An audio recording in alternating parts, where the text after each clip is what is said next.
Hello दोस्तों, I am NNP and आज हम बात करने वाले हैं अंधविश्वास के बारे में। व्हाट इज़ अंधविश्वास एंड विश्वास? विश्वास यानी भरोसा करना और अंधविश्वास यानी बगैर साइंटिफिक थिंकिंग के उस पर भरोसा करना।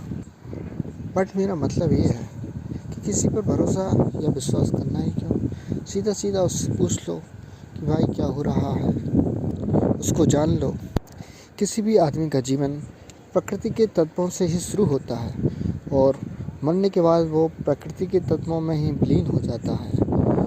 ये सच्चाई है। जबकि भूत प्रेत आत्मा परमात्मा इनका कोई वजूद नहीं है और ये सभी झूठ है, क्योंकि सच जानने का तरीका सिर्फ एक ही है, वह है साइंटिफिक। और मान्यताएं ज़्यादातर झूठ ही होती हैं।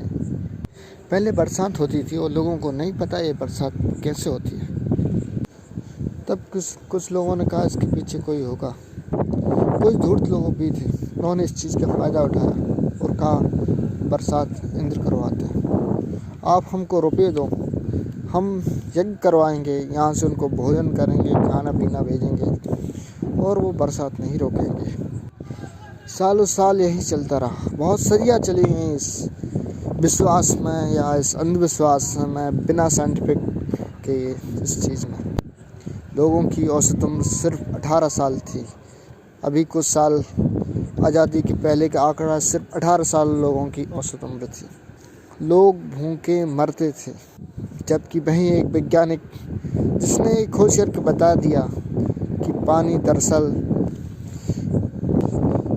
वाष्प बनकर उड़ता है और सूरज की रोशनी के कारण फिर से वो ट्रांसफ़र होता है और जब ठंडा हो जाता है तो बरसात होती है। और इस चीज़ का आज बहुत उपयोग है, क्योंकि ये साइंटिफिक तरीके से सच है। मैं साइंटिफिक इसलिए बोल रहा हूँ क्योंकि बहुत सारी चीज़ें झूठ होती हैं जो हमको लगती सच हैं, पर जो लोगों ने सिर्फ बिलीव किया था कि वहाँ कोई है, वहाँ इंद्र है और वगैरह, उन लोगों को बहुत कष्ट उठाना पड़ा, जो वो ज़िंदगी भर समझ भी नहीं पाए होंगे। और ये बहुत पीढ़ियों दर पीढ़ियों तक होता रहा। मतलब ये है, आज बहुत से विश्वास हैं, जैसे ओम शांति ओम जो बिलीफ है। इसके अलावा शनि, आप सभी जानते हो शनि सिर्फ ग्रह है, लेकिन इसको कहीं देवता कहीं विलेन बनाकर लोग रुपए लूटते रहते हैं और समाज को इस बिलीफ के चक्कर में डालते रहते हैं। ओम शांति आश्रम में यह बताया जाता है कि ब्रह्मा विष्णु महेश से कोई ऊपर शक्ति है। बट मैं यदि सच कहूँ तो और साइंटिफिक कहूँ तो इन जगहों पर सच्चाई बहुत थोड़ी सी होती है, जैसे कि मेडिटेशन। ये साइंटिफिक तरीके से सच है। बट यदि कोई ये कहे कि शुगर का मरीज़ सिर्फ मेडिसिन से ठीक हो जाएगा, उसको दवाई खाने की ज़रूरत नहीं, ये थोड़ा गलत है। इस तरीके के लोगों की जान भी ले सकते हैं। मेरा कहने का मतलब ये था कि बिलीव 99% झूठ होते हैं। तो प्लीज़ कोई भी निर्णय लो, आप बिलीव पे मत लो। जिस तरह लोगों में बिलीव है, हिंदू मुसलमान सिख ईसाई सभी लोग इंसान ही हैं, सभी के दो हाथ पैर हैं। जो भी साइंटिफिक तरीके से सच है, इंसानियत है, उसको अपनाओ।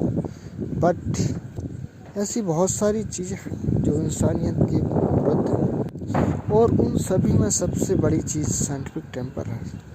तो हमें अपनी सोच में, हमें अपने जीवन में साइंटिफिक टेम्पर को इंक्लूड करना होगा।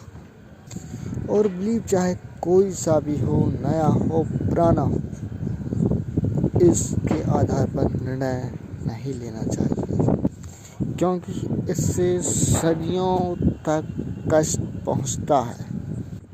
इंसान प्रकृति के तत्वों से बना है और प्रकृति में ही विलीन हो जाता है, यह हकीकत है। और यहाँ पे प्रकृति के रूल ही चलते हैं, जिसको हम साइंस बोल सकते हैं। हम समझते हैं, वास्तविक को समझते हैं, रियलिटी, दैट इज साइंस। अब मैं कुछ और अंधविश्वास के बारे में बोलना चाहता हूँ, जैसे छींक हुआ, बिल्ली हुई और बहुत सारे अंधविश्वास। और सबसे बड़ी बात यह है, इन लोगों में कितने अंदर तक हैं इसका पता उन्हें भी नहीं होता होगा। इसकी भी 3 लेयर होती है, पहली सिंपल, सेकंड उससे नीचे और ख़तरनाक लेयर होती है। और सबसे बड़ी बात यह है, अंधविश्वास में बहुत ताकत होती है। बहुत सी बार लोग इसके चक्कर में रियलिटी नहीं देख पाते, उनका दिमाग ही उनको मैनिपुलेट करता रहता है। जैसे कि एक आदमी यदि लंड पूजे तो आपको हैरानी होगी, बट बहुत सारे आदमी पत्थर को पूजते हैं तो आपको हैरानी नहीं होती। और इसको शिवलिंग बोलते हैं, शिव का लिंग। हकीकत में वो सिर्फ पत्थर होता है। मेरा तो यही अनुरोध है, आप सच्चाई के साथ जाएं, सेट और टेम्पर के हिसाब से अपना जीवन व्यतीत करें।